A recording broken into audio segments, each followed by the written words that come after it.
Hey there, this is John from Heroes and Legends, and welcome to another edition of This Week in Magic the Gathering. So, we've gotten through the first weekend of the new standard. We saw a pretty major tournament with the Star City Games Open in Baltimore. So, we're going to take a look at some of the standard results. In addition, we got some new promos to take a look at and wrap things up with a little bit of Q&A. So, let's go ahead and get started. We're going to start off with Star City Games Open in Baltimore. So first off, congratulations to Jim Davis, who won the tournament, playing Bat Company. And as you can see, there's a wide variety of new decks out there, although a lot of them do focus around humans, and white is the big color right now, at least for this first weekend. Now, keep in mind, the first weekend when Standard's new, most players aren't going to take a whole lot of big risks. They're going to go with something aggressive, something that seems pretty plain, just kind of beat down.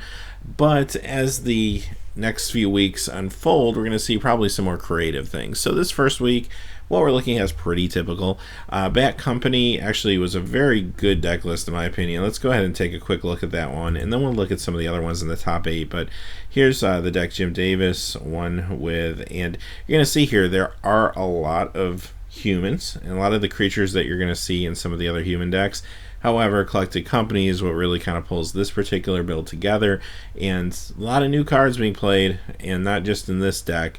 In fact, this deck probably has a little bit less of a percentage of new cards than many of the others we're going to look at, but he's got 4 Duskwatch Recruiters, for example, and Reflector Mage also playing a big part. It was playing a big role in Standard prior to this, but that really continues this time around. You got 2 Archangel Avacins, 4 Jace Vern's Prodigy, of course, although I will say that we're seeing less Jaces already in the metagame than we did previously, and even Jim Davis at one point during the coverage said that he probably would run less Jaces in this deck in the future if he were to use it. So Jace, I think, still a great card, still going to see play, don't get me wrong, but I think 4 of auto includes in a lot of decks might change now in the new standard. So over here, if you look at the sideboard, Clip Wings has done a lot of work. I think Clip Wings is going to be a very big sideboard card for some time. Deals with a lot of the threats that are in this format. And it got even 2 Invocation of Saint Traft. So a lot of different things there in the sideboard. 2 Declaration in Stone in the sideboard as well. And that's another card that saw tons of play this weekend. Most decks, if you're running white, we're pretty much running this card. So that's the winning deck. Let's look at a few of the other deck builds. Here we have Kellen Pastor's Mono White Humans. Now this came in second, and it was a very efficient deck. As you can see, tons of 1-drops here. Another card that shined this weekend was Kytheon, Hero of Akros, and I thought that was kind of cool because it was basically the one of the 5 Origins Planeswalkers that just really saw no play in Standard. So it is definitely seeing play now, and the value of that card is already increasing. So as you can see here, you got your 4 Declaration of Stones, a couple Stasis Snares in there. Always Watching is a linchpin to these human decks, so you're going to see this as a reoccurring theme as well. It got 3 copies of those there. And yeah, I mean, things like your Expedition Envoy, a couple of those, basically Savannah Lions.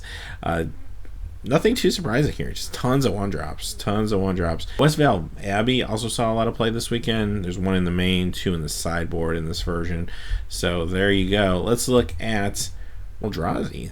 This is actually the deck list that came in third. So this is slightly different than what we've been looking at, although you'll see some cards reoccurring, like Declaration of Stone, Knight of the White Orchids, seeing a lot of play now. Gideon, even, for example. This deck's using a couple Sorens, but it is, instead of focusing around 1-drops and the humans, of course, it's using cards like Eldrazi Displacer, Thought-Knot Seer, Matter Reshaper. So some of the tech that we kind of saw previous to rotation coming back in this one.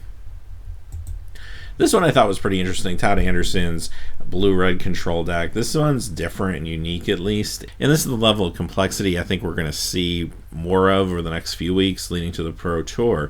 But this one's running for a Thing in the Ice, a couple Jory and Rune Diver.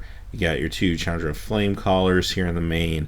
And you can see here, Fall of the Titans combined with Pyromancer's Goggles was a beating in so many games. So Pyromancer's Goggles really doing a ton of work in this particular build, so that's something to note for sure. And it worked great with not only Fall of the Titans, but of course a lot of the instants and sorceries that you see in the deck list. So this one was actually really fun to watch.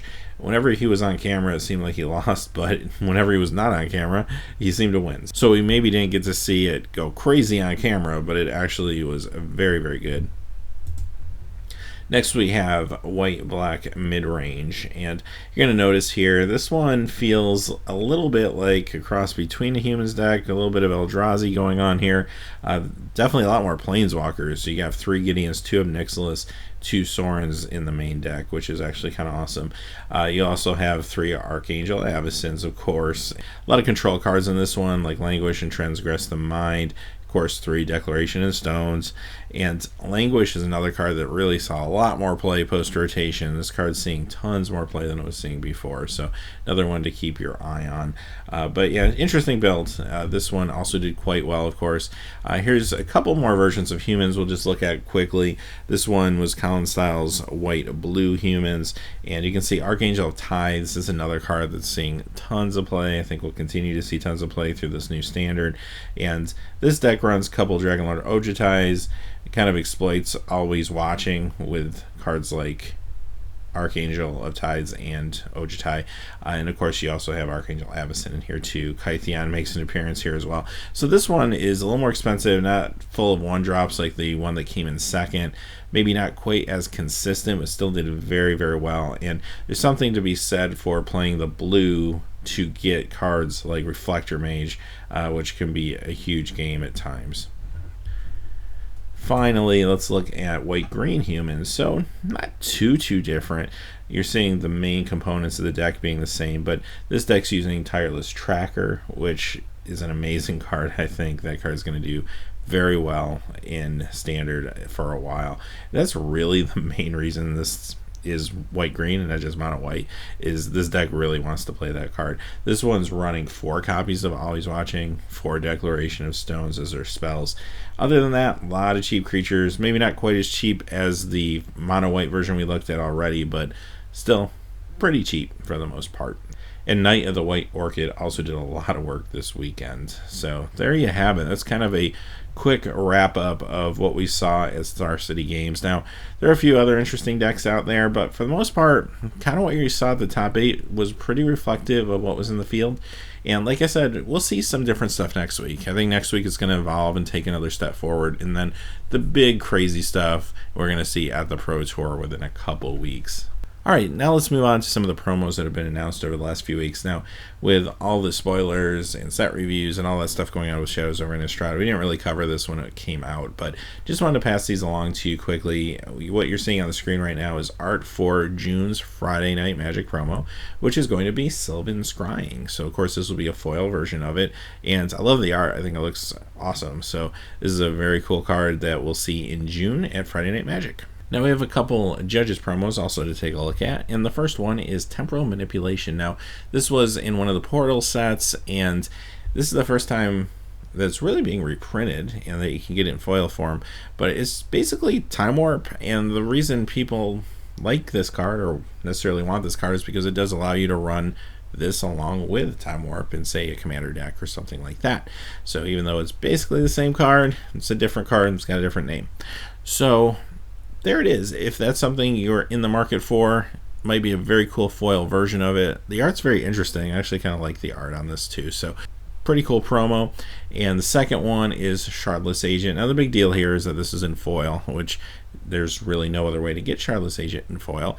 My only concern though is I was kind of hoping to see this in Eternal Masters, and if history repeats itself, Judges promos typically don't make it into sets anytime shortly after that time period. So I have a feeling maybe we won't see Shardless Agent in Eternal Masters, which is kind of too bad because I was hoping to see that and be able to get some foils, but here it is. There's another avenue to get this card and get foils. Now, finally, we'll do some question and answer. And I only have one question for this week, but if anyone has any questions for future shows, feel free to put them in the comments below. And once we get a chance to do an episode where we have time to answer them, I'll plug them in. So our question for this week comes from Brian Clem, who asks, what are you most excited for so far? Shadows over Innistrad, Eternal Masters, or Conspiracy, the Empty Throne? Great question. Now, he did ask that question before Shadows came out, to be fair. So I'll kind of answer it, having pretended I never played it. But the one set out of those three that I'm most excited for, although I am excited for all three, I'd have to say Eternal Masters. And it's just because I've played Magic a long time, and just being able to get to play with some of these old cards again after many, many years, I think could be very fun, especially in a limited format. So cards like Wasteland and cards like Force of Will that have already been spoiled, pretty awesome stuff. So I'm very excited to see what else is in there. I don't expect every card in the set to be like a home run, but I am expecting a fun limited environment, and I think that we will get that. Now, having said that, Shadows is amazing. I've had a lot of fun with it already, and I'm really looking forward to Eldritch Moon as well, to kind of see where they go with everything from a lore point of view, as well as the mechanics in Shadows. And I love Conspiracy. I love the first Conspiracy. So any given year, any of these three sets would have been the one I was most excited about. The fact that they're all coming out the same year, I have to pick one. I guess I'll pick Eternal Masters. But great question. Thanks for asking. Hey, and as always, hey, thanks for watching. Please remember to like and subscribe, and have a great day. Hey, thanks as always for watching. This video, like all my videos, was made possible by the generous support of viewers like you on Patreon. Even a donation of $1 helps me to keep growing this community and creating better quality videos for all of you. Check out our Patreon page for exclusive giveaways and future goals for the channel. If you haven't had a chance yet to subscribe, hit that subscribe button so you don't miss any of the MTG news, spoilers, set reviews, product openings, or finance videos on Heroes and Legends. Talk to you again soon, and have a good day.